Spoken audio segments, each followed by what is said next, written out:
नमस्ते। चैनल में आपका स्वागत है। मैं हूं शिव मिश्रा। एक और एयरलाइंस गुमनामी के रास्ते पर चली गई है और उसका नाम है Go First. So Go First has finally gone. Wadia group की 17 साल से सेवा कर रही ये एयरलाइंस अनंतो गत्वा ग्राउंड हो गई है। वैसे तो इस एयरलाइंस ने कहा है कि वह 3 और 4 मई के टिकट बुक नहीं करेगा, लेकिन आगे के बारे में कुछ नहीं बताया है। और इस बीच में एयरलाइंस ने एनसीएलटी में अपना एप्लीकेशन डाल दिया है लिक्विडेशन के लिए। यानी कंपनी दिवालिया होने के लिए स्वयं उसने एप्लीकेशन डाल दिया है। तो हम लोग बात करेंगे क्या कारण है। ये पहली कंपनी नहीं है भारत की। भारत में एयरलाइंस कंपनियों के बंद होने का एक लंबा इतिहास है। Sahara Airlines, Kingfisher, SpiceJet, Jet और अब गो फर्स्ट। ऐसे समय में जबकि दुनिया भर में तमाम एयरलाइंस फायदा कमा रही हैं और कोविड पीरियड के जो घटा हुआ है उससे उभरते हुए बहुत सी एयरलाइंस अच्छा काम कर रही हैं। भारत में भी अगर हम देखें तो एयर इंडिया प्राइवेट हाथों में पहुंच चुकी है, टाटा के हाथों में पहुंच चुकी है और उसने एविएशन इंडस्ट्री में सबसे बड़ा ऑर्डर जहाज खरीदने के लिए, बेड़ा बढ़ाने के लिए किया है। स्वाभाविक है, उसकी जो प्लानिंग है मार्जिन्स को, प्रॉफिट को ध्यान में रख के ही की होगी। और दुनिया में ऐसी बहुत सी एयरलाइंस हैं, अमेरिका में, कनाडा में, ऑस्ट्रेलिया में, जो काम कर रही हैं। और इस समय तो फ्यूल का भी कोई संकट नहीं है, कोई बहुत महंगा फ्यूल नहीं है जिससे इन एयरलाइंस को नुकसान हो रहा हो। तो ऐसा क्या हुआ वो फर्स्ट एयरलाइंस में जिसकी वजह से उसे ग्राउंड होना पड़ा। हम देखते हैं कि क्या ऐसे कारण हैं जिन्होंने गो फर्स्ट एयरलाइन को ग्राउंड करने के लिए मजबूर कर दिया। ये आज की खबर है कि Go First is gone. Go First files for insolvency proceedings. और इसने जो फ्लाइट्स की बुकिंग है वो बंद कर दी है। वैसे तो इसकी वेबसाइट पे बताया गया है कि 3 और 4 मई के लिए इसने फ्लाइट की बुकिंग बंद की है। और इसको देखते हुए जो डीजीसीए है उसने एक सौ कॉज नोटिस भी इशू किया है। लेकिन इसका क्या फर्क पड़ेगा, ये जो ग्राहक हैं उन पर क्या फर्क पड़ेगा।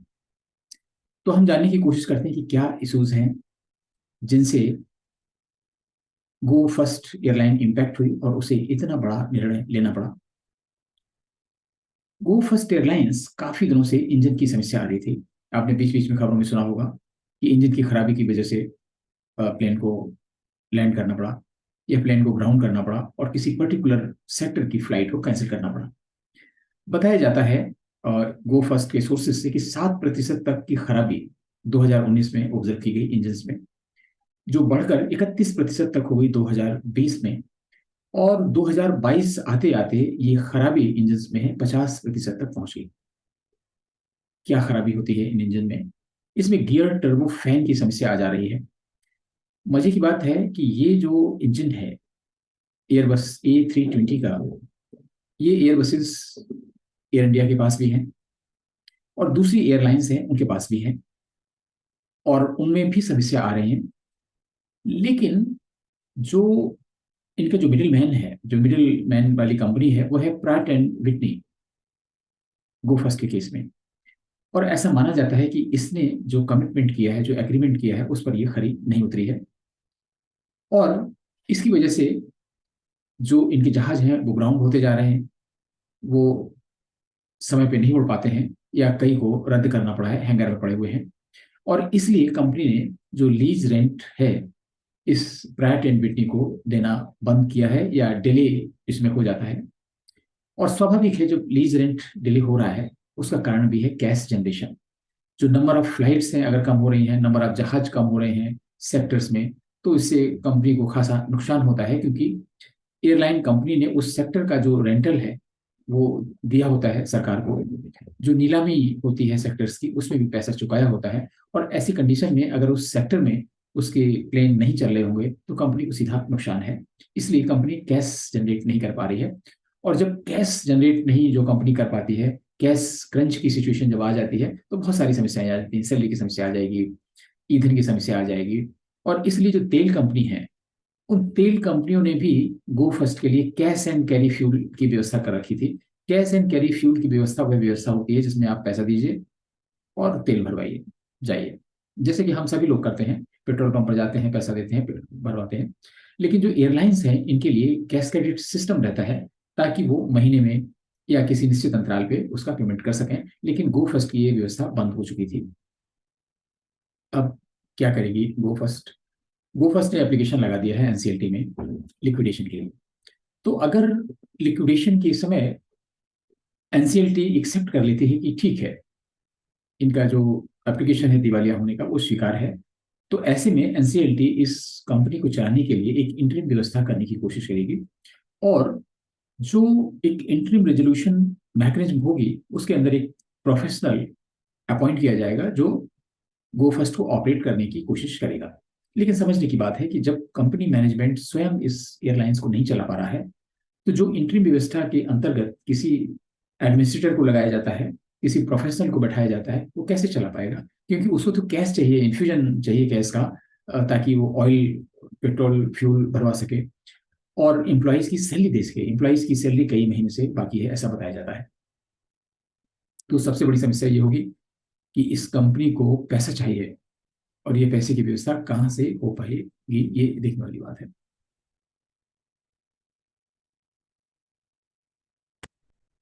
आपने देखा, ये कंपनी पहली कंपनी नहीं है, इसके पहले भी कई कंपनी ऐसी हैं जो ग्राउंड हुई और फिर होके रह गई। तो अभी तो गो फर्स्ट ने ये कहा हुआ है कि हम कुछ दिन के लिए बंद कर रहे हैं, और जैसे ही उसकी जो इनका आर्बिट्रेटर है, bread Pratt and Whitney, P&W से, अगर वो मामला सुलझ जाता है तो ये किसी भी समय अपना ऑपरेशन फुल फ्लैश शुरू कर देगी। और ऐसा भी बताया जाता है कि इस कंपनी ने यूएस में प्रॉट एंड विटनी के विरुद्ध एक स्पेशल पिटीशन दायर कर रखी है। लेकिन यूएस कानून में उस पिटीशन का कब तक सोल्यूशन निकलेगा, कैसे सोल्यूशन निकलेगा, ये देखने वाली बात है। इसलिए ज्यादातर कंपनियां, जो बाहर की कंपनियां हैं और भारत की कंपनी जो एग्रीमेंट करती हैं, उनको चाहिए कि वो एक ऐसा एग्रीमेंट करें जो भारतीय न्यायालयों में इफेक्टिव हो, यानी उनमें उन कंपनियों के विरुद्ध में भारत में मुकदमा चलाया जा सके। और भारत में मुकदमा चलाने का भी मतलब तब निकलेगा जब उनकी कोई सब्सिडरी भारत में काम कर रही हो। तो हमें बहुत सारी ऐसी चीज़ों पे देखना पड़ेगा कि हम जिससे डील करें उसकी कोई ना कोई सब्सिडरी भारत में हो, क्योंकि सब्सिडरी होगी तभी वे भारत के कानून का पालन करेगी। कोई विदेश की सब्सिडरी, विदेशी कंपनी तो पालन करेगी नहीं, और अगर करेगी भी तो उस पर कोई इन्फोर्समेंट भारत सरकार या यहाँ का न्यायालय नहीं कर पाएगा। तो एक तो सबसे बड़ी चीज होगी। दूसरी चीज ये कि अब इसमें सरकार संबंधित देश से टेकअप करे कि उस कंपनी को, जो एलोकेशन में उसको फैसला दिया गया है उसने शायद स्वीकार नहीं किया है, उस पर दबाव बनाए कि वो इसे स्वीकार करे। क्योंकि ये जो गो फर्स्ट कंपनी है काफी दिनों से प्राट एंड विटनी को लिख के दे रही थी कि अगर इस तरह की समस्याएं आएंगी तो उसे ग्राउंड होना पड़ सकता है। और ये एग्रीमेंट में था कि अगर इन जहाज़ों के इंजन में कोई खराबी आएगी तो वो इंजन को बदला जाएगा। इस बीच में समझा जाता है कि जो दूसरी कंपनियां हैं, इंडिगो और एयर इंडिया, इन्होंने जो अपना मीडिएटर है उसे बदला है।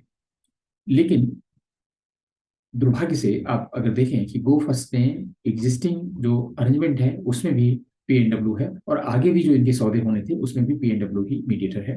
तो इसलिए एक समस्या है। अब इसमें पैसेंजर को क्या होगा? पैसेंजर को तो बहुत नुकसान होगा।